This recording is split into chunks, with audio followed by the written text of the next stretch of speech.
Hello everyone, today we will discuss about the nerve supply of the stomach. So the stomach has two types of nerve supply, that is sympathetic and parasympathetic. And first we will look at the sympathetic supply of the stomach.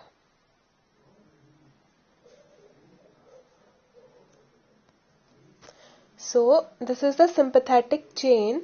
Sympathetic chain is a chain of ganglion which is present on both sides of the vertebral column, and it has different segments from which the nerve arises. So here the segment T6 and T10, from these segments the nerve arises and join to form the great splanchnic nerve, and this great splanchnic nerve will form a plexus around the celiac trunk which is known as the celiac plexus. Then the celiac plexus will give rise to two more plexus, that is gastric plexus and the hepatic plexus. Gastric plexus will supply to the gastric musculature and hepatic plexus will supply to the pylorus. So this was a sympathetic supply of the stomach. And now the summary of this diagram. Sympathetic chain, from the segment T6 to T10, nerve will arise and they will form great splanchnic nerve, and the great splanchnic nerve will form celiac plexus will form gastric plexus and the hepatic plexus. Gastric plexus will supply to most part of the stomach and hepatic plexus will supply to the pylorus. What is the function of the sympathetic supply? First of all, it is vasomotor, that is, it will control the action of the blood vessel. Second, it is motor to the pyloric sphincter but inhibitory to rest of the gastric musculature. And third, it is a chief pathway for pain. Gastric pain is felt at the epigastrium because the stomach is supplied by T6 to T9 segment, and also the upper part of the anterior abdominal wall is also supplied by the same segments of nerve, that is from T6 to T9. Now we have the parasympathetic supply of the stomach. Parasympathetic supply of the stomach is by vagus nerve. Vagus nerve or cranial 10th nerve.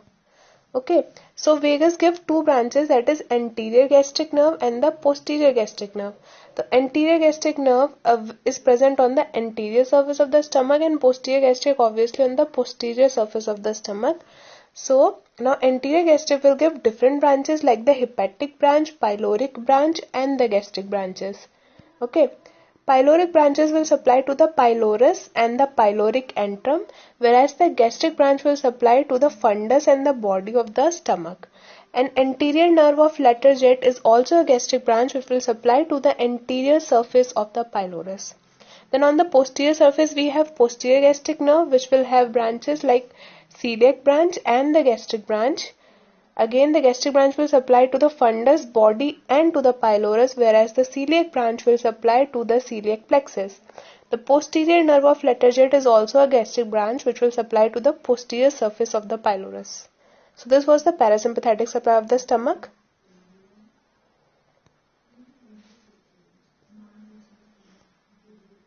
Now this is the summary of the same diagram. So parasympathetic supply is through vagus nerve, and vagus nerve is a cranial nerve and cranial nerve is always paired.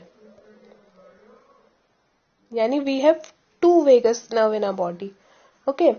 So during embryo stage, suppose this is stomach, so there are two vagus present on either side of the stomach. This is the right vagus, this is the left vagus. But during development, the stomach takes a 90-degree clockwise rotation on its longitudinal axis, due to which the left vagus acquire the anterior position and the right vagus acquire the posterior position. And this is the reason that anterior gastric nerve mainly consists of left vagal fiber and the posterior gastric nerve mainly consists of the right vagal fiber. Okay. Now the anterior gastric nerve will have gastric branch and the pyloric branch. Pyloric branch will supply to the pylorus and the pyloric antrum, whereas gastric branch will supply to the anterior part of the fundus and the body of the stomach. Now posterior gastric nerve will have gastric branch and celiac branch. Celiac branch will supply to the celiac plexus and gastric branch will supply to the posterior part of the fundus, body and the pyloric antrum. Now what are the functions of the parasympathetic supply? First of all, it is secretory motor, that is, it will control the secretion of the gastric juice.